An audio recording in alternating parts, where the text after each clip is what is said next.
9 ponsel baru. Adrian meletakkan kembali gagang telepon setelah berbicara panjang lebar dengan Naomi.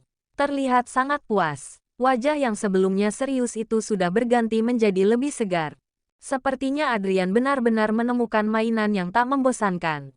Naomi sangat unik dan berbeda dari wanita-wanita glamor yang selama ini berada di sekitarnya. Sikapnya yang galak tetapi cenderung penakut. Bahkan Naomi tak segan memaki walaupun tubuhnya terlihat gemetar.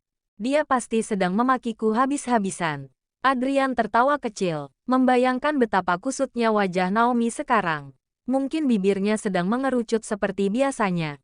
Atau mungkin sedang mengomel dengan kata-kata yang kadang terdengar aneh. Kenapa aku jadi terus memikirkan dia? Tangan Adrian mengulur meraih ponsel miliknya yang terletak di atas meja dan menghubungi sang sopir pribadi. Bruno, aku sedang butuh bantuanmu, ucap Adrian sesaat setelah panggilan terhubung. Bantuan apa, Tuan? Balas Bruno yang selalu siap seperti biasanya. Tapi apa kamu sedang sibuk? Senyap, sepertinya manusia di ujung telepon terlalu terkejut mendengar ucapan tuannya. Sejak kapan Tuan Adrian yang arogan itu bertanya dengan sopan saat akan meminta sesuatu? Lumayan, Tuan, saya sedang menyirami tanaman Nyonya besar. Menyiram tanaman nenek, jadi sebenarnya kamu itu sopir atau tukang kebun? Adrian menunggu beberapa saat karena Bruno kembali terdiam. Percuma saja tadi bertanya sibuk atau tidak. Ujung-ujungnya tetap memaksa, batin Bruno. Ada perintah apa, Tuan? Tanya Bruno kemudian. Pergilah membeli sebuah ponsel untuk Naomi. Aku tidak bisa menghubunginya karena dia tidak punya ponsel, titah Adrian. Punggungnya bersandar di kursi dengan santai. Anda kan bisa menghubungi nomor telepon di apartemen. Nona Naomi pasti sedang berada di apartemen, kan? Jawaban polos Bruno pun berhasil membuat Adrian jengkel setengah mati.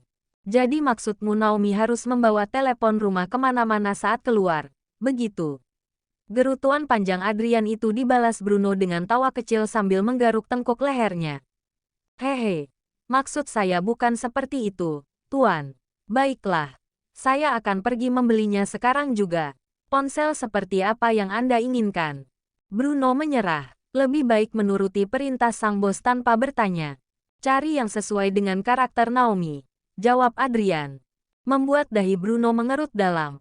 Ponsel yang sesuai karakter Naomi. Yang seperti apa itu? Adrian seolah sedang memaksanya untuk berpikir keras. Deretan ponsel keluaran terbaru dengan berbagai spesifikasi canggih pun mulai terbayang dalam ingatan Bruno. Kemudian ia sesuaikan dengan kepribadian Naomi. Tuan, sepertinya tidak ada ponsel di zaman sekarang yang sesuai Nona Naomi. Ponsel seperti itu hanya ada di tahun 2001. Sedangkan ini sudah tahun 2022. Sekarang teknologi sudah canggih. Tanpa dapat dikendalikan. Berbagai macam ponsel keluaran terlama dengan berbagai bentuknya juga terbayang di benak Adrian. Suasana sekitar mendadak terasa horor bagi Bruno. Seolah ada lubang besar yang siap menelannya di belakang punggung. Apalagi saat mendengar hela napas panjang tuannya. Jadi intinya kamu mau bilang Naomi itu jadul? Bukan begitu, Tuan. Bantah Bruno terbata-bata. Saya tidak bilang Nona Naomi jadul. Kan Anda sendiri yang meminta mencari ponsel yang sesuai karakter Nona Naomi.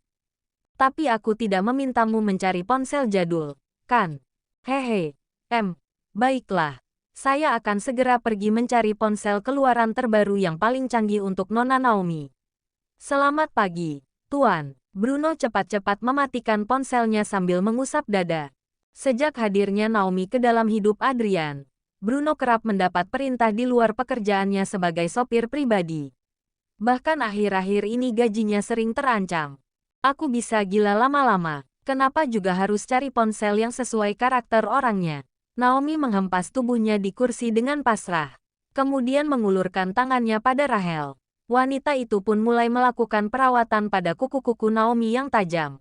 Memotongnya hingga dirasa tak cukup lagi untuk mencakar. Rahel sesekali memandangi wanita muda yang baginya cukup culun itu. Bertanya-tanya sekaligus kagum dalam hati. Kupikir Tuan Marks akan menikahi Nona Hailea yang cantiknya tidak tertandingi. Ternyata hanya gadis culun ini. Ya ampun. Apa yang dilihat Tuan Marks dari gadis seperti dia? Tentu saja Rahel sangat mengenal Hailea. Sebab mantan kekasih Adrian itu adalah langganan di salon tempatnya bekerja. Anda benar-benar beruntung. Nona Naomi, apa kamu mengenal baik Tuan Adrian? Tiba-tiba pertanyaan itu lolos begitu saja, dan menciptakan kerutan di dahi Rahel. Tuan Marks kan suaminya. Tapi kenapa dia memanggilnya dengan sebutan Tuan? Memang siapa yang tidak mengenal Tuan Adrian Marks? Saya yakin seluruh penduduk di kota ini mengenalnya. Jawab Rahel, membuat Naomi bergidik. Semua orang mengenalnya. Apakah dia artis sampai seterkenal itu? Rahel terkekeh mendengar pertanyaan polos Naomi. Tentu saja bukan, Nona. Tapi dia lebih terkenal dari para artis. Tuan Marks bahkan sanggup mendapatkan semua keinginannya hanya dengan sekali bicara. Apa dia seberkuasa itu? Pertanyaan macam apa itu? Apa dia belum tahu siapa Tuan Marks yang sebenarnya?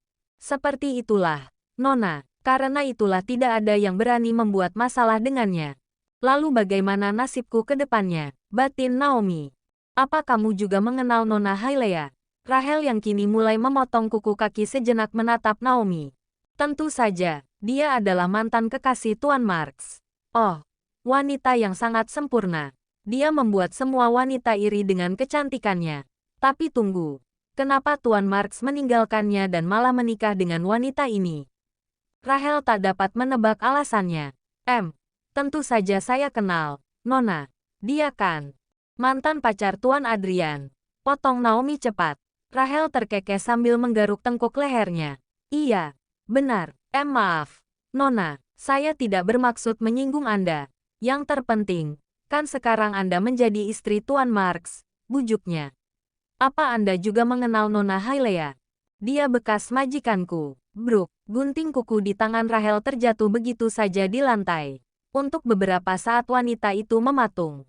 Ia pasti mengira sedang bermimpi jika tidak segera mencubit kulitnya sendiri hingga merasakan sakit. Apa?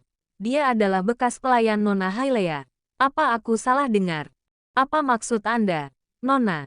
Tanyanya tak percaya. Anda pasti hanya bercanda, kan? Aku tidak bercanda. Aku memang bekas pelayan Nona Hailea. Rahel menatap Naomi lekat-lekat.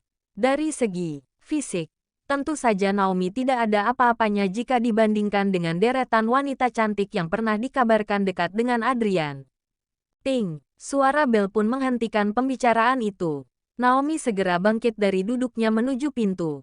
Selamat siang, Nona. Bruno menyapa dengan senyum penuh semangat. Tuan meminta saya membawakan ponsel untuk Anda. Ia menyodorkan sebuah paperback ke tangan istri tuannya. Itu ponsel keluaran terbaru, Nona. Anda pasti suka. Naomi mengeluarkan isi paperback dan meneliti ponsel barunya itu. Sebuah ponsel yang ditebak Naomi sangat mahal. Ia bahkan tidak pernah bermimpi memiliki benda seperti itu. Apa ini benar-benar untukku? Benar, jawab Bruno singkat. Baiklah, tapi aku tidak akan berterima kasih pada tuanmu itu. Beritahu dia bahwa aku sangat terpaksa menerimanya. Baik, saya akan sampaikan. Oh ya. Tuan sudah menyimpan beberapa nomor kontak di sana, termasuk nomornya sendiri. Silahkan hubungi kalau Anda butuh sesuatu. Aku tidak butuh apa-apa dari tuanmu yang jelek, pemaksa, arogan dan tua itu. Tepat setelah Naomi menyelesaikan kalimat makiannya, ponsel di tangannya berdering. Bola mata wanita muda itu pun melotot membaca nama kontak yang tertera pada layar. My Sassy Husband.